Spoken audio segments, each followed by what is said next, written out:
Hello, I'm Maria Titizian. And I'm Rubina Margosian, and this is the Week in Review. Every week, we bring you the stories shaping Armenia and the region. From politics and policy to social issues and conflict, we break down the news and what it means for you. This week in the news, 10 Armenians who remained in Artsakh after its fall returned to Armenia. Armenia's intelligence agency says risk of war is low, even as rhetoric from Baku intensifies. And Prime Minister Nikol Pashinyan joins Trump's Board of Peace in Davos. These stories and more in our weekly roundup of the news. 10 Armenians who remained in Artsakh after the 2023 ethnic cleansing, along with one Armenian citizen of Russian ethnicity, have been transferred to Armenia. Social Affairs Minister Artsakh said the individuals applied to the authorities in both Azerbaijan and Armenia with a request to relocate. It remains unclear whether any Armenians are still remaining in Artsakh following the forced displacement of the Armenian population. Estimates of those who stayed behind have varied. Former Artsakh State Minister Artsakh previously had said that according to his sources, more than 25 Armenians remained under Azerbaijani control. Artsakh's Interior Ministry spokesperson Hunan Tadevosyan, however, had said that between 8 and 10 people remained in Artsakh of their own free will, noting that some had mental health issues, others were destitute, and some chose to stay in their hometowns. In December, an Azerbaijani court had sentenced another Armenian, 58-year-old Garen Avanesyan, to 16 years in prison on charges including terrorism and illegal possession of weapons. Avanesyan had remained in Stepanakert after the 2023 displacement and was arrested in September of 2025 during a visit by Azerbaijani President Ilham Aliyev to the city. Yeah, there was a surprising piece of information that we learned just a few hours earlier, wasn't it? That all of a sudden they're back. Correct. And because it was hard to see, especially in those early days when we would see images of them sort of wandering around a desolate, deserted city. Anyway, it's going to be interesting to see what precipitated that, right? Exactly, and why now? Why now, yeah. Armenia's top intelligence agency says the risk of war with Azerbaijan is low. However, concerning rhetoric coming out of Baku has intensified. In its annual report published this week, the Foreign Intelligence Service describes the likelihood of military escalation in 2026 as highly unlikely, pointing to last August's Washington Accords or peace agreement that took place in the White House.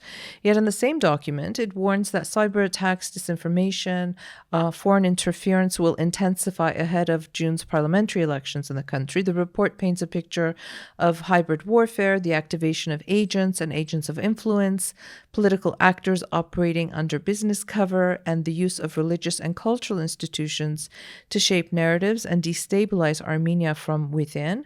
And while, open conflict may be off the table, Azerbaijan's military posture is moving in the opposite direction.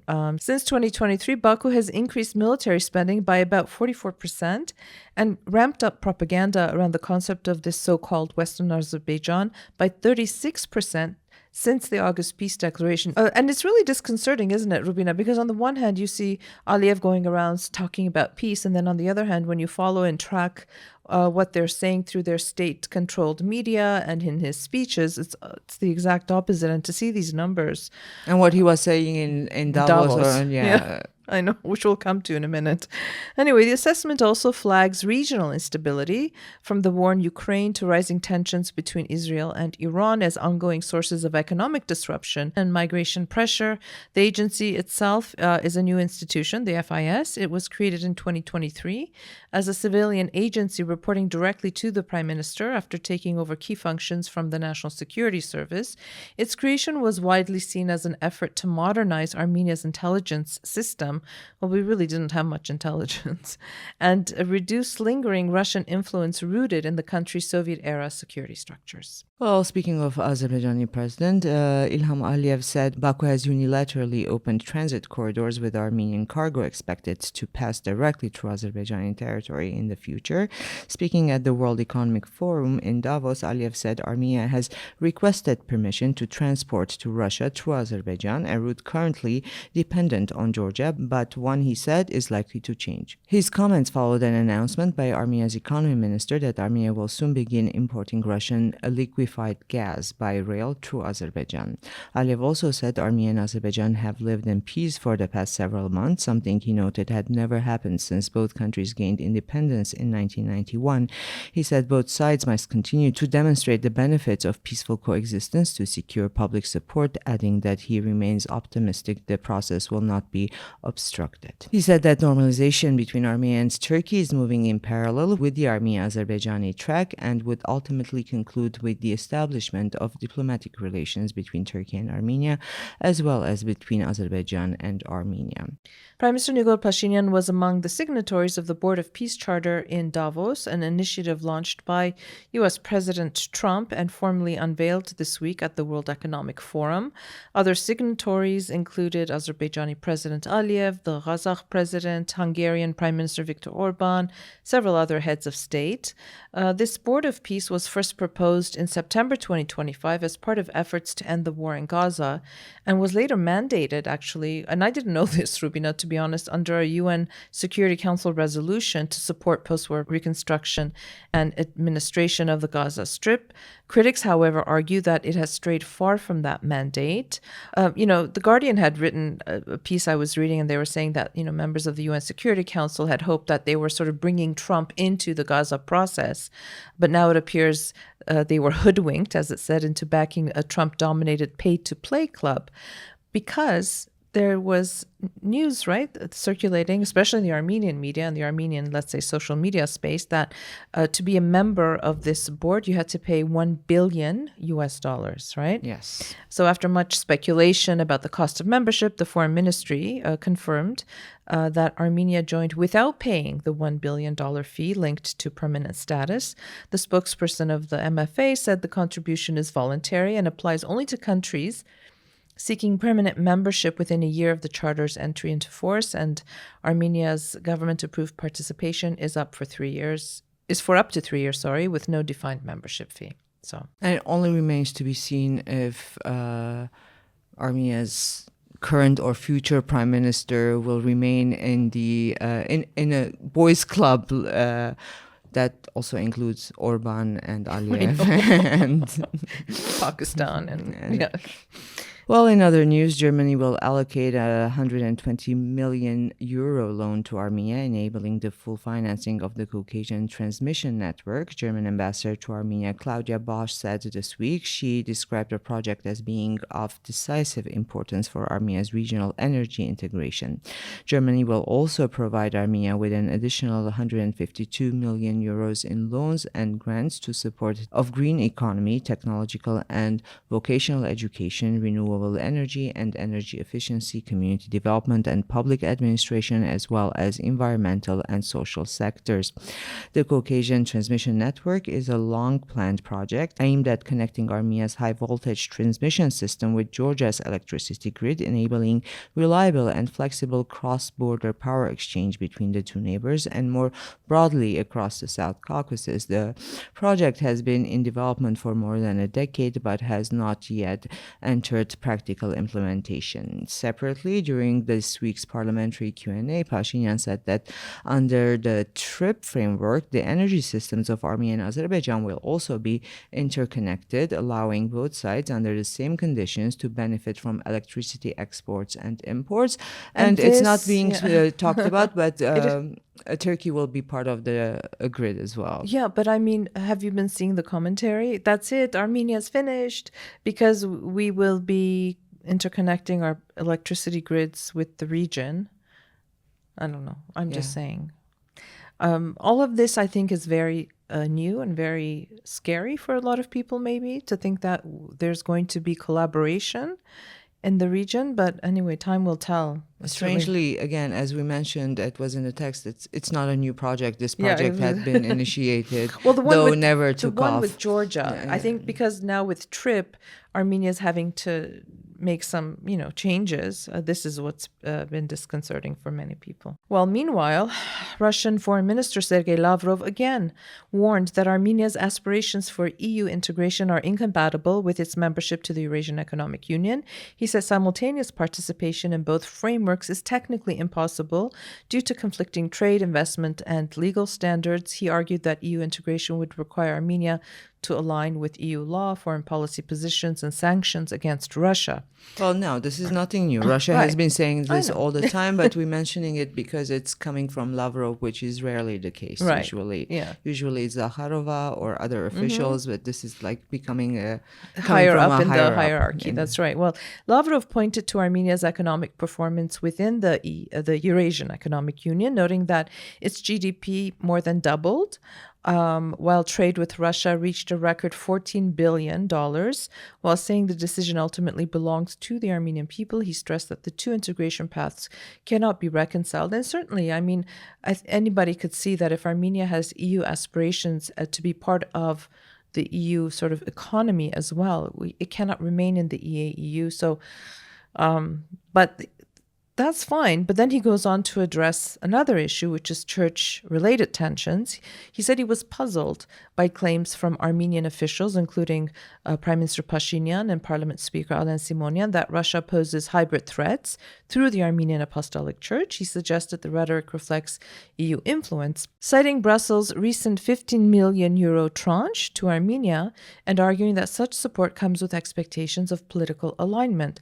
Lavrov also warned that remarks by EU Foreign Policy Chief Kaja Kallas about applying a Moldovan scenario in Armenia, referring to alleged election irregularities, should concern Armenian society. He further criticized the arrest of Gyumri Mayor Vartan Khugasyan after comments supporting possible membership in the Russia-Belarus Union state, calling the prosecution of political views on external partnerships a serious cause for concern. And then Ararat Mirzoyan, Armenia's foreign minister, responded to Lavrov about his comments regarding Khugasyan and saying that it hints of, how did he put it, of internal interference by Russia, specifically regarding the Gyumri mayor's case.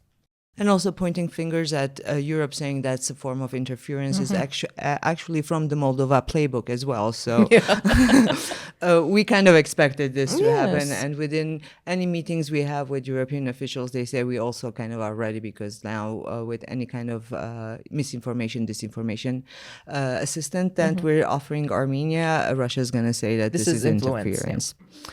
And in church-related developments, Catholicos Garagin II this week dismissed Father Gusan Aljanyan, the acting head of Armenian Diocese of Switzerland. Aljanyan is among the senior clergy who have publicly called for the Catholicos' resignation.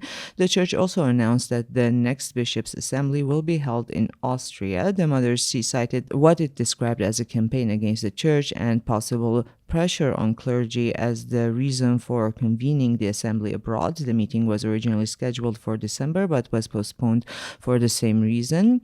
While the Catholicos has invited bishops who are calling for his resignation, the Council for the Reform of the Armenian Apostolic Church, which includes those bishops, has called for the decision to hold the assembly abroad to be cancelled. In a statement, the Council stressed that the seat of the Catholicos is the Mother See of Holy Echmiadzin, the hierarchical and spiritual center of the Armenian Church, recognized both within the Christian world and the Church's own sees.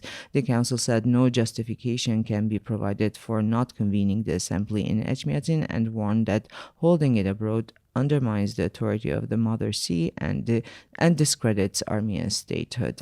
The Bishops' Assembly is scheduled to take place from February 16th until the 19th in Austria. Well, the Armenian government says the Stockholm Arbitration Tribunal has fully rejected all claims filed by the Garabedian family in the case involving electric networks of Armenia. According to the government, the tribunal ruled that the interim measures sought by the claimants were unfounded. Now, the rejected requests included a demand to confirm Armenia's alleged non-compliance with a July 2025 emergency arbitrator decision to restore ENA's license and the powers of its governing bodies to terminate the authority of the interim manager and to block any forced sale or transfer of ENA shares or assets. Meanwhile, the In Our Way movement, this is led by the Garabedian family, disputed the government's account, saying the decision posted on the government's website does not reflect its actual content. Nare Garabedian said the Stockholm Arbitration Tribunal has reaffirmed the decision it issued in the summer, which obliges the Armenian government to refrain from taking any actions against electric networks of Armenia.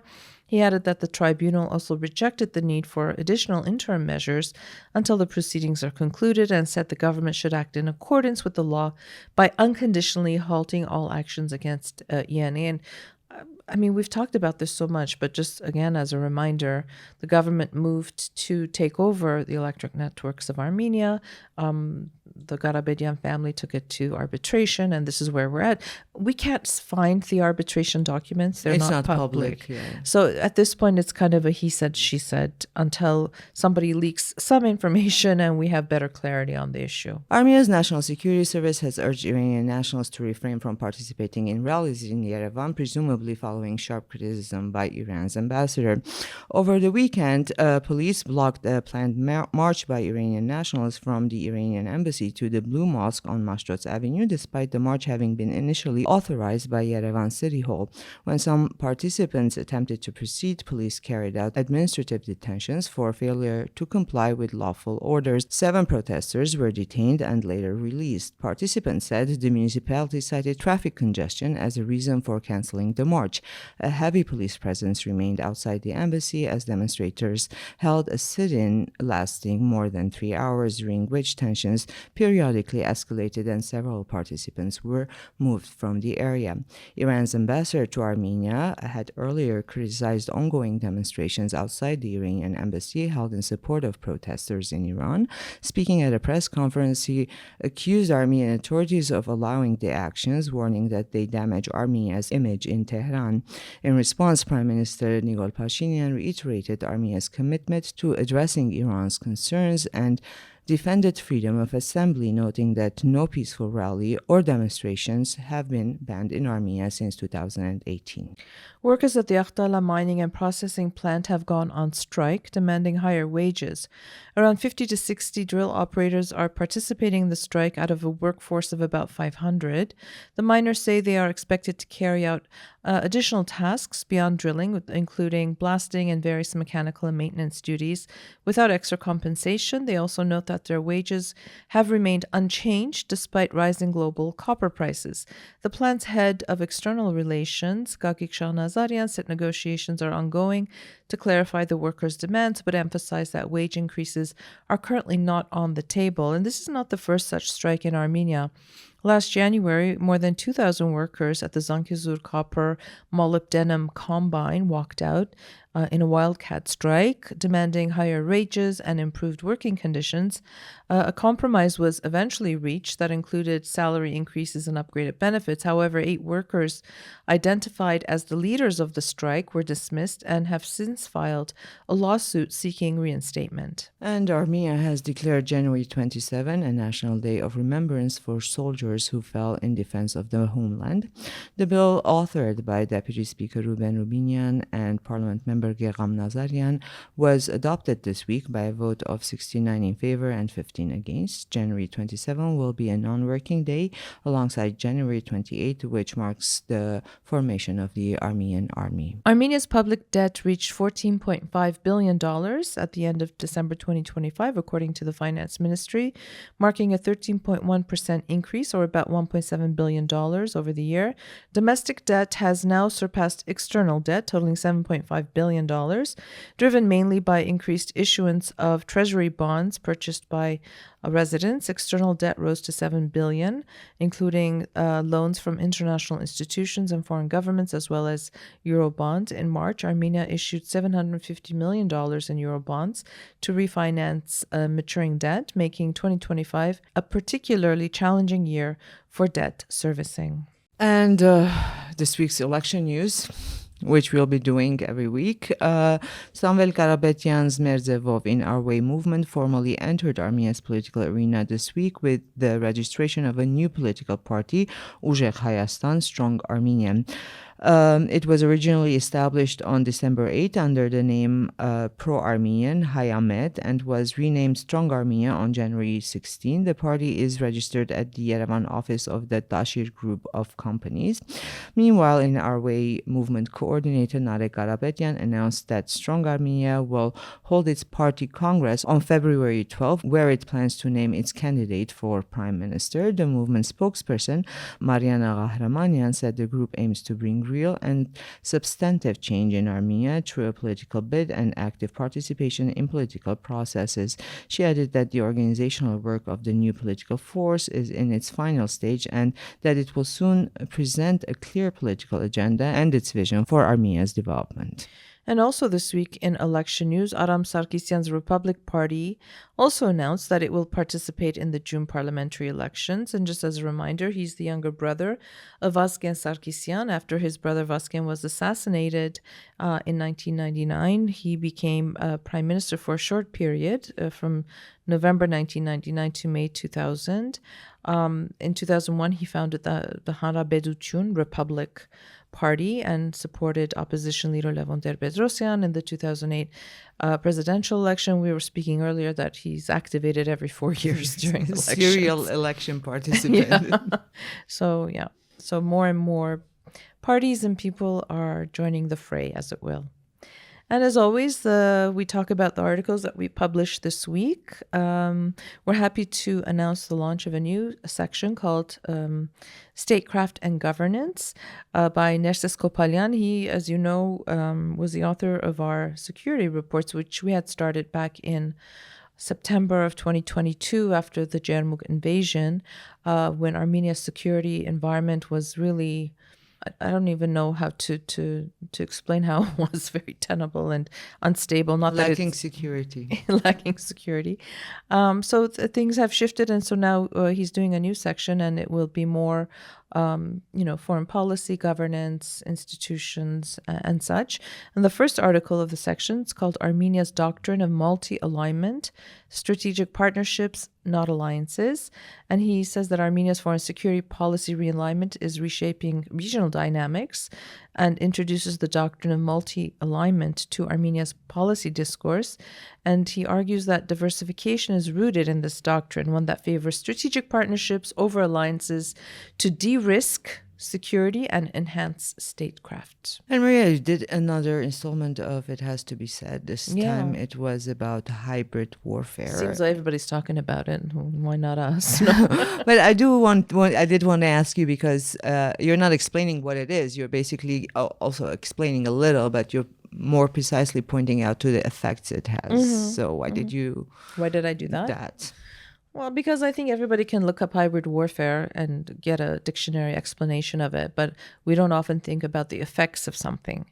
And for me, ever since doing this and preparing for the video explainer, I've just been following social media more carefully. I don't like to do it, but I do. I'd been off Twitter.